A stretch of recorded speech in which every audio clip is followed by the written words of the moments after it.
This evening's keynote speaker is among the best-known Christian speakers and authors of our time. As a global spokesman for Christ, Dr. Ravi Zacharias has for more than 40 years traveled the world speaking in every imaginable setting to the dearest friends and the most ardent critics of the Christian faith. He was born in India in 1946. He immigrated to Canada with his family 20 years later. Ravi and his wife Margie, who is with him here today, have 3 children, including Naomi, who spoke here at Convocation at Liberty last spring. They have 1 grandchild and 2 more on the way. Ravi pursued a career in business management before he began speaking and writing. Dr. Zacharias has been a visiting scholar at Cambridge University, where he studied moralist philosophers and literature of the Romantic era. He presently is a senior research fellow at Wycliffe Hall at Oxford University. He has lectured at Harvard, Princeton, and many more of the world's best-known universities. He has addressed writers of the Peace Accord in South Africa, the President's Cabinet and Parliament in Peru, military officers at the Lenin Military Academy, and the Center for Geopolitical Strategy in Moscow. In fact, he's just returned from Moscow in the last few days. At the invitation of the President of Nigeria, he addressed delegates at the first annual prayer breakfast for African leaders held in Mozambique. He has had the privilege of also addressing the national prayer breakfasts in the seats of government in Canada and England, and has twice spoken at the annual prayer breakfast at the United Nations in New York. It's an event that marks the beginning of the UN General Assembly each year. Dr. Zacharias is a trusted advisor to many of the most influential leaders in the world. In this nation alone, he frequently consults with senators, congressmen, governors. He's addressed the Florida legislature, the governor's prayer breakfast in Texas, the CIA in Washington, D.C., and has served as the honorary chairman of the National Day of Prayer in 2008. As such, he gave addresses to the White House, the Pentagon, and the Cannon House. Dr. Zacharias has authored or edited over 20 books. His 3 English-language radio programs air on over 2,000 outlets worldwide, and his Spanish-language program is heard in 17 of the 21 Spanish-speaking countries in the world. His television program, Let My People Think, is broadcast internationally in several countries, including the country with the world's largest Muslim population, Indonesia. Today, he continues to serve as the founder and president of Ravi Zacharias International Ministries, headquartered in Atlanta, Georgia, with offices around the world. We have been attempting to host Dr. Zacharias here at Liberty for several years. Given his extremely busy speaking schedule all over the world, we are honored, privileged, and deeply grateful that he chose to be with us here at Liberty for our historic 40th commencement. I would like to invite Dr. Zacharias to join Dr. Godwin, Dr. Hawkins on my right.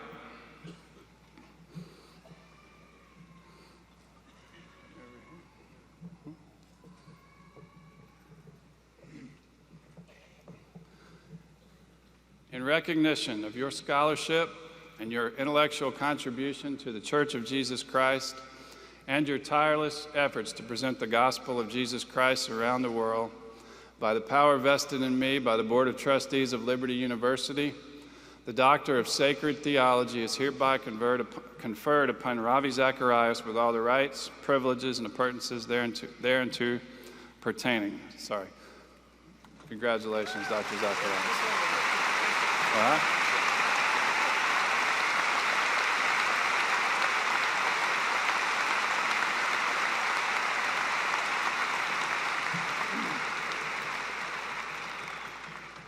Now it is my privilege to present to you your baccalaureate speaker, Dr. Ravi Zacharias.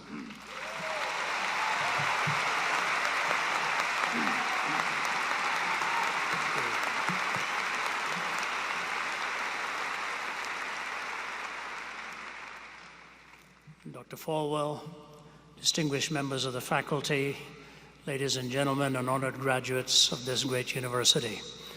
It's my privilege to be here, and I'm honored to finally get to Liberty. Over the many years, I was hoping someday that would indeed happen. As an itinerant, you think often years ahead, and your days get committed quite quickly. I do remember Dr. Falwell himself, senior, well before he passed away, on a couple of occasions calling me, and what a privilege it was to just have that conversation on the phone with him, hoping that someday our paths would cross here. I was making the comment in the room before we came here that the vintage that Dr. Jerry Falwell represented was so unique, so extraordinary, combining courage with compassion and conviction and taking a stand in the best possible way to make a difference in life, undergirding it all with the message of Jesus Christ. That vintage passing off the scene is a big challenge to us. More recently, with the passing of Chuck Colson, I felt the same sense of loss. And so to those of you who are graduates, you know, all it takes is one man or woman to step on the scene and change the course of history. This has happened again and again and again. Whether it was a Wesley or a Whitfield or a Wilberforce or a D.L. Moody, you see suddenly a man or woman coming on to that center point of the arrow that God uses to transform culture. I would like to talk to you today, as briefly as I can within the time that I have, on what a person looks like who truly is that kind of influence in society. But I want to read for you a few verses from Scripture before I get into that. It is the story of Daniel as he stood before Nebuchadnezzar and indeed before the very nation of Babylon, as the challenge was given to them and they were sought out to be remolded and reshaped. Take a notice of what happened. These men were in exile, and all of a sudden the highest man in the land is asking for the best of these young men to be selected, strong in their countenance, impressive in their personality. And what was it that was going to take place? They were to be reprogrammed and a new set of values planted within them. They were to be taught the philosophy, the literature, and the language of the Babylonians. Philosophy, the way they reason. Literature, through the back door of the imagination. And the entire change of culture could begin once that language was handed to them. The philosophy, literature, and language to help these men rethink all that there was to be challenging them within this new culture, so that a new set of values would be born into them and then transferred through them to the next generation. The Bible says this, "But Daniel resolved not to defile himself with the royal food and wine. He asked the chief official for permission not to defile himself this way. Now God had caused the official to show favor and sympathy to Daniel, but the official told Daniel, 'I'm afraid of my lord the king, who has assigned your food and drink. Why should he see you looking worse than the other young men your age? The king would then have my head because of you.'" He goes on to show how Daniel reasoned with him. And then in verse 17, "To these 4 young men, God gave knowledge and understanding of all kinds of literature and learning. And Daniel could understand visions and dreams of all kinds. At the end of the time set by the king to bring them in, the chief official presented them to Nebuchadnezzar.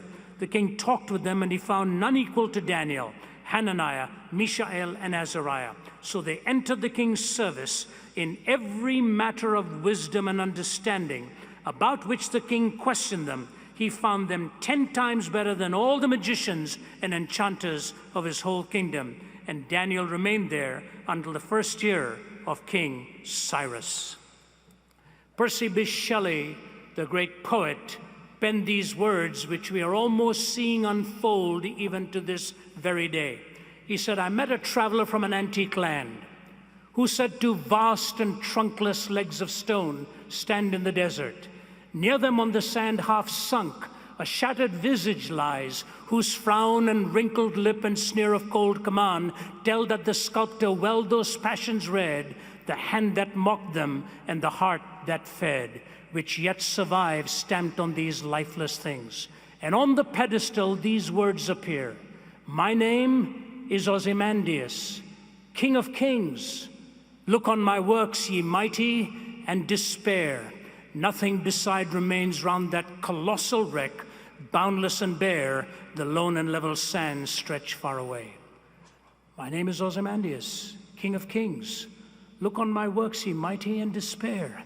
Nothing beside remains round that colossal wreck, boundless and bare, the lone and level sands stretch far away." You can go to the Middle East today and see the broken statues of one-time demagogues whose frown and wrinkled lip and sneer of cold command tell that the sculptor well those passions read. They come and go. They stand with an authoritarianism, a demagogic splendor given to themselves. And all of a sudden rebellion comes. As they are overthrown, you just see them somewhere in desert terrain. It's one side of the picture. And there's another side of it.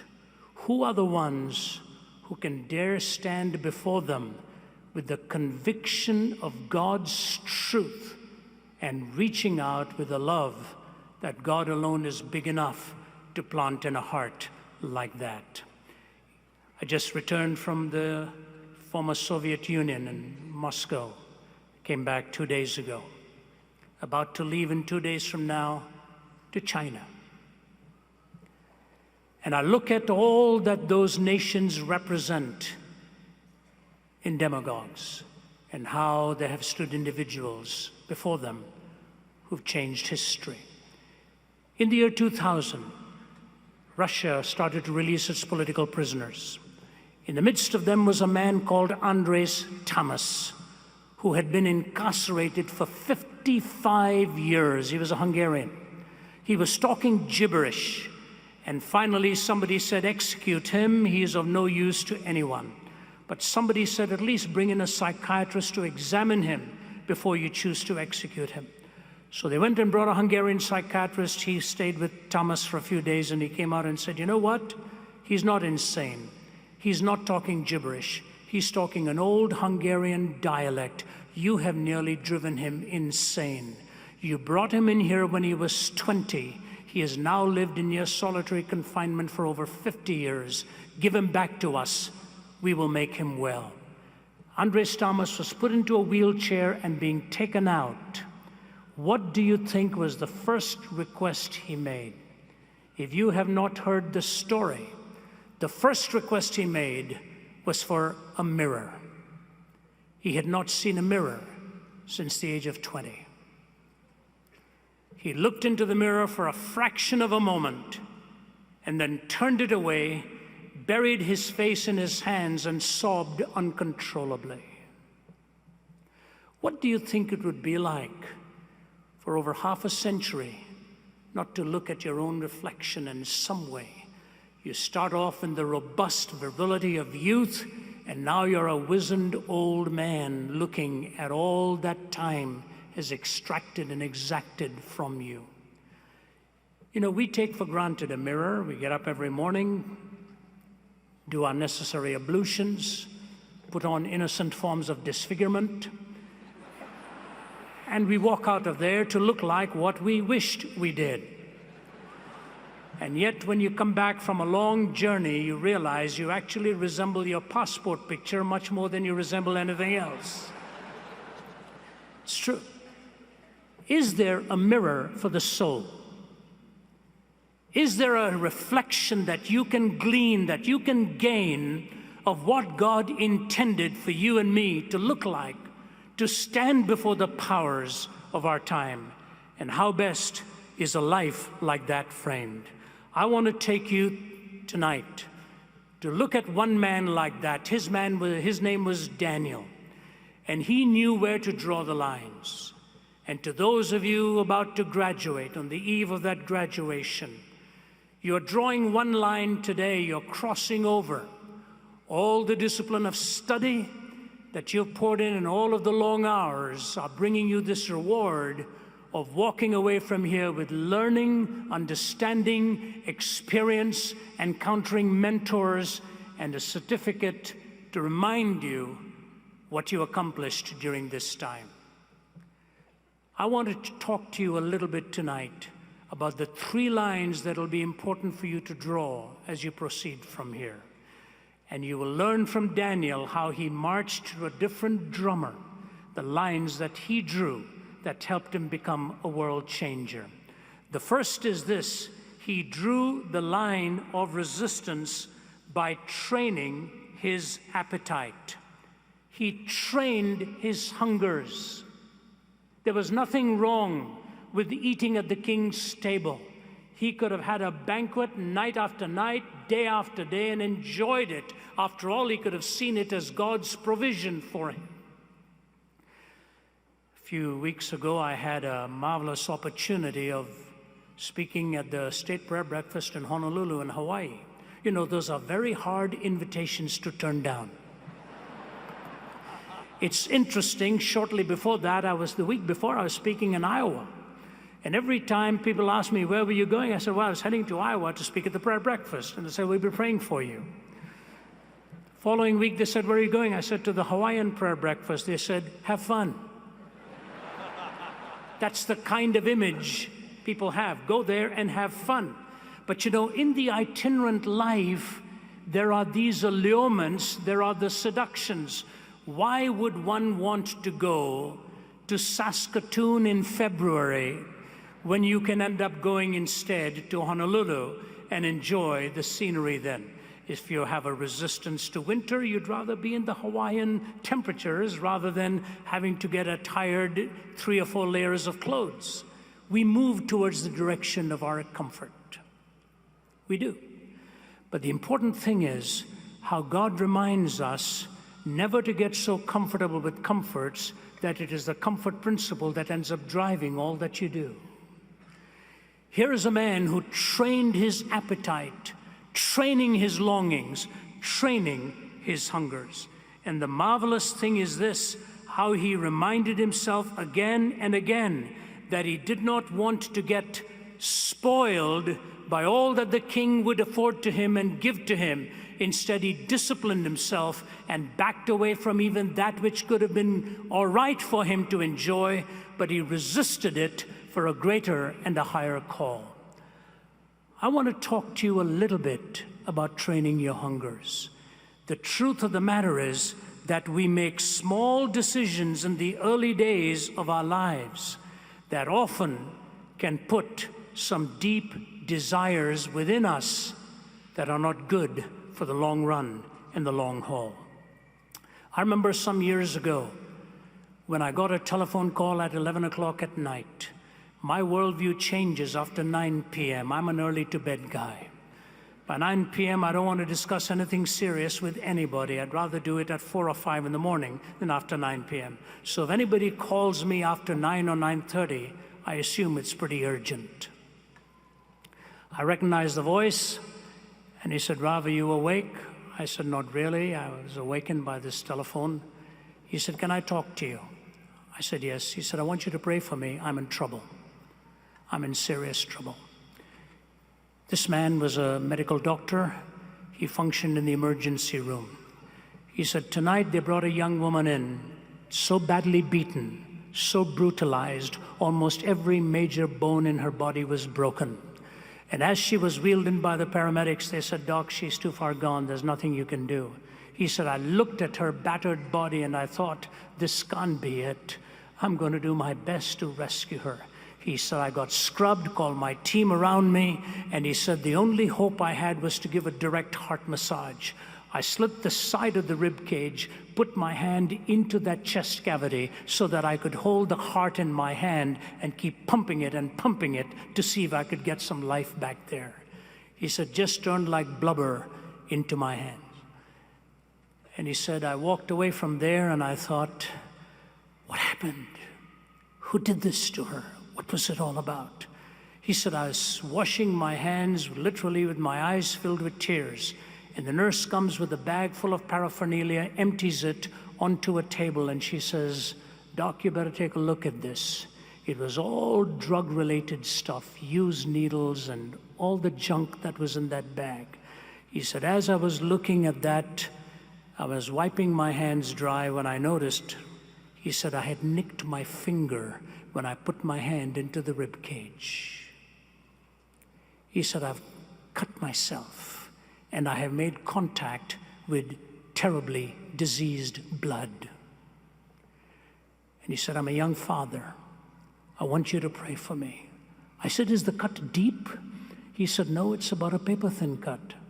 I said, you're telling me that a paper-thin cut like this could put you in jeopardy for a disease that would take away all of your resistance to any other disease? He said, it doesn't take anything more than that. It doesn't take anything more than that.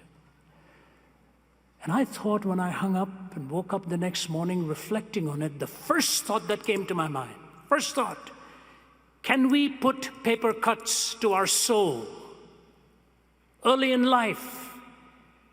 Can we entertain a habit? Can we begin a relationship? Can we make a choice? Could it be one evening that lacerates you in such a way that puts a different kind of hunger into you and the destruction process can set in? To you young men especially, I want to give you this challenge. There are people out there with businesses and productions and ideas whose sole purpose is to cut you in your soul and get you hooked and reprogrammed so that you will then have hungers and passions and desires that no one human being on the face of the earth can ever fulfill.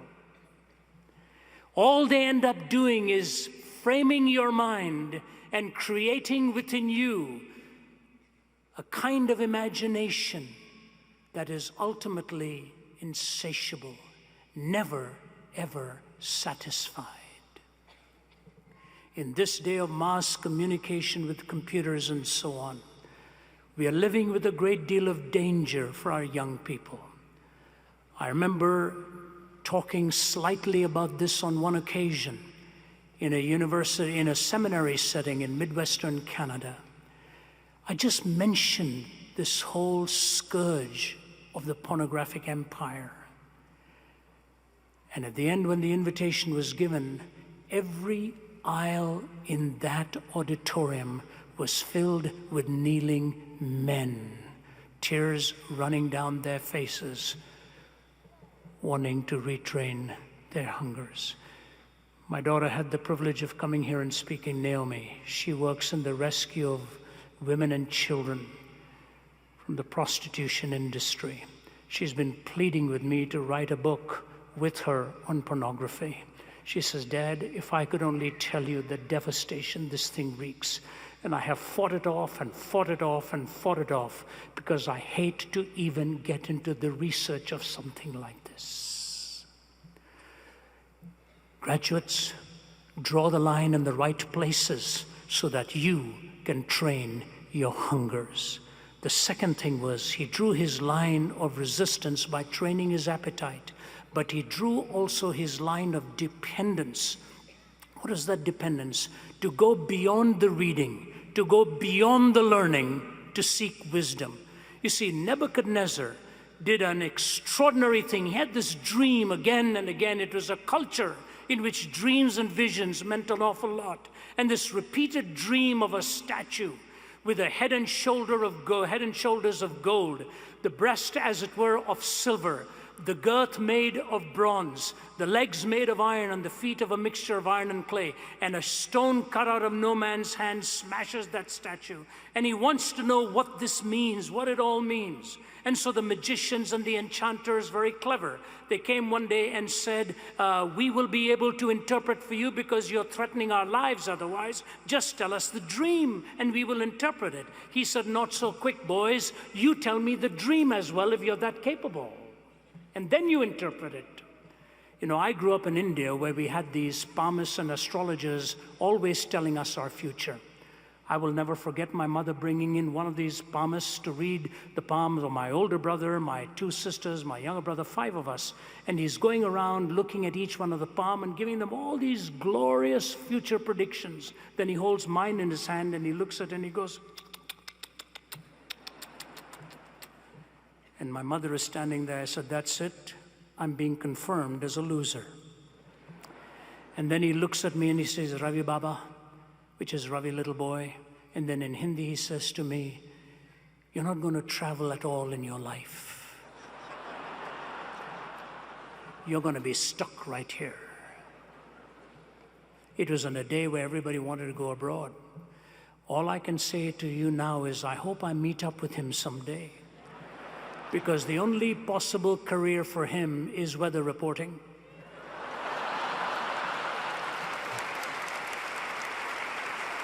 Because it's the only one where you can make so many mistakes and still have millions view you in living color, and you still claim to your degrees. You're never going to travel very much. The enchanters and magicians were like that, and Nebuchadnezzar says, no, no, no, you tell me what the dream is. So they're all going to have their heads lopped off. Saddam Hussein avowedly stated he wanted to build his empire like that of Nebuchadnezzar. He was patterning it after him. And so Daniel comes on the scene, and he gets on his knees and he says, God, we're in trouble. I don't have the learning. I don't have the knowledge. I don't have the books. Only you are able to tell me what the dream was. And God reveals it to him. It's a tough dream to talk to about Nebuchadnezzar. He goes and looks at Nebuchadnezzar and says, I want to tell you something. That which I'm about to tell you has nothing to do with my learning. It has nothing to do with my education. It has nothing to do with my intellect. It has everything to do with God's wisdom. And now I will unfold to you your dream. You can only learn so much from books. You can only learn so much from education. Ultimately, that which will carry you through will be the wisdom of God in the toughest situations of life.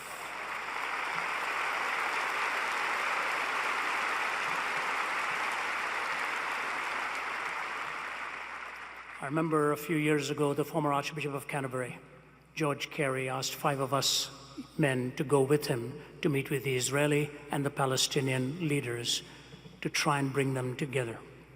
We'd worked hard for several days. We were exhausted. And that afternoon, they'd gone to see Yasser Arafat. I backed out of that. I just didn't feel it was right. I felt we were going to be used by him. As it turned out, it was right. That's on an aside. The last one we met with was Sheikh Talal, one of the 4 founders of Hamas. And he was a powerfully built man. Room filled with them puffing tobacco and so on. Served us a great meal. He'd spent 18 years in prison. He'd lost some of his children as suicide bombers. Archbishop Carey led in the talk, bringing him to a point, and then it was getting close to leaving time. He gave each one of us 5 men a chance to ask him one question. I asked him mine. I won't tell you what it was. It was a very private setting. But I didn't like his answer. Finally looked at him. I said, Sheikh Talal, you and I may never meet again. But I don't like your answer, sir, and I want to tell you something. So not far from where you and I are sitting, there's a mountain. 5,000 years ago, a man by the name of Abraham climbed up that mountain to offer his son as a sacrifice. Remember that? He said, yes. I said, let's not argue about which son it was. Let's just agree it was his son. He said, yes. I said, Abraham takes this boy up, and the axe is about to come down, and God stops that arm. He says, that's right. I said, what did God say? And he just stared at me. I said, you know what God said? God said, stop. I, myself, will provide. He said, that's right. I said, very close to where you and I are sitting, Sheikh Talal, 2,000 years ago, God kept that promise. And he took his own son up that hill. And this time the axe did not stop. He just kept staring at me. I said, Sheikh, until you and I receive the son God has provided for you and me, we will be offering our own sons and daughters on the battlefields of this world for position, power, land, and prestige.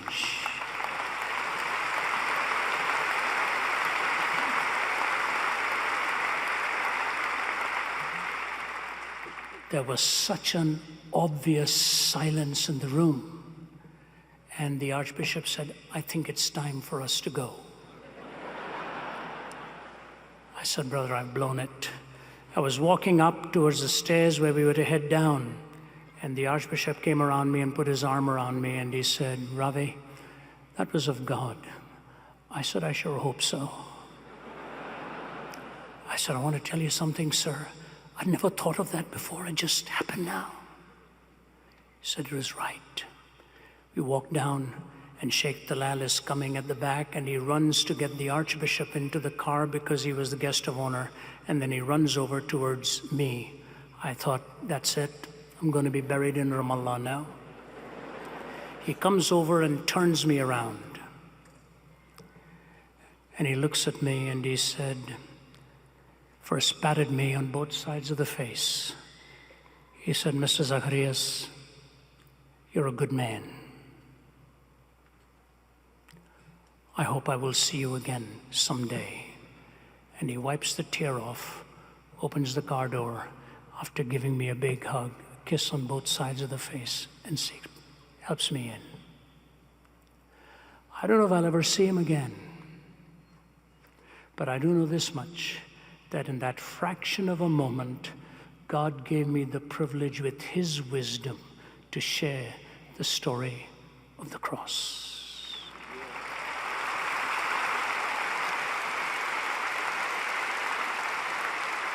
Line of resistance, the line of dependence. I want to tell you, graduates, outside of the cross of Jesus Christ, there is no hope in this world. That cross and resurrection at the core of the gospel is the only hope for humanity. Wherever you go, ask God for wisdom on how to get that gospel in, even in the toughest situations of life. Lastly, His line of confidence. His line of confidence. His line of resistance, His line of dependence, and His line of confidence. He knew that ultimately the truth would triumph. And you know what, ladies and gentlemen? 3 monarchs in a row crossed over to His side of the line. He never crossed over to theirs. Remarkable, remarkable. That's what is a reflection of the soul that God intends for you and me. To draw the line in the right places, to be shaped for His purpose, to be able to stand before the toughest adversaries and to see that the difference will ultimately count. You know, it is fascinating when you look at China today. I was in Nanjing some years ago, and in 1966, Mao Zedong burned the seminary in Nanjing. And he said the Christian faith would be forever gone out of the country, never to return. Mao Zedong is dead and gone. The fastest growing church in the world today is in China.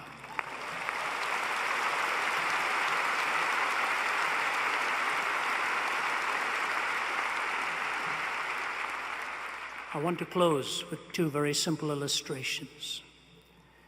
It was a few years ago that I had this experience, 3 years ago, when I was invited at that time to China, and the gentleman who invited me will be with me in 4 days from now. He had recently come to know Christ through some conversations we'd had, and he had powerful influence. He brought one of the highest members of the Politburo. I shall not even give the title, because it would not be right. We spent 3 hours plus answering her questions. She had represented China in 110 countries. And at the end of answering her questions, I said, "May I pray with you?" She said, "Yes, please." We bowed our heads and we finished praying, and I'll never forget her opening lines. She said, "Dr. Zacharias, I am in my 70s. This is the first time I have ever heard anybody praying." She said, "The only prayer I heard before this was 3 hours ago when you prayed for the food before we ate, as our host asked you to pray. I was shocked." She said, "Do you know what moved me? When your prayer began by first praying for the servants in the kitchen and thanking your God for them. In a classless society, that was the shattering of a wall before her. And what a thrill in the toughest regions of the world to see the transformation of lives. It's happening again and again and again. Graduates, you are facing a tough world. You are facing a changing world. You're facing a resistant world. You're facing a hostile world. But you know, the gospel story is always used to rising up and outliving its pallbearers. Take the message. It's live, it's powerful, it's transforming. And what I'd like to do is leave you with the words of the hymn that Charles Wesley wrote. O thou who camest from above, the pure celestial fire to impart, kindle a flame of sacred love on the mean altar of my heart. There let it for thy glory burn with inextinguishable blaze, and trembling to its source return in humble prayer and fervent praise. Jesus, confirm my heart's desire to work and speak and think for thee. Still let me guard the holy fire, and still stir up thy gifts in me. Ready for all thy perfect will, my acts of faith and love repeat, till death thy endless mercy seal, and make my sacrifice complete. Draw the line of resistance, draw the line of dependence, and draw the line of confidence, and may God bless you as you see multiples of people crossing over from that side over to this to become followers of Jesus Christ, which is the reason this institution exists and does so for the glory of God. And that is the reason I'm privileged to be here and most grateful for the invitation. Thank you, and God bless you.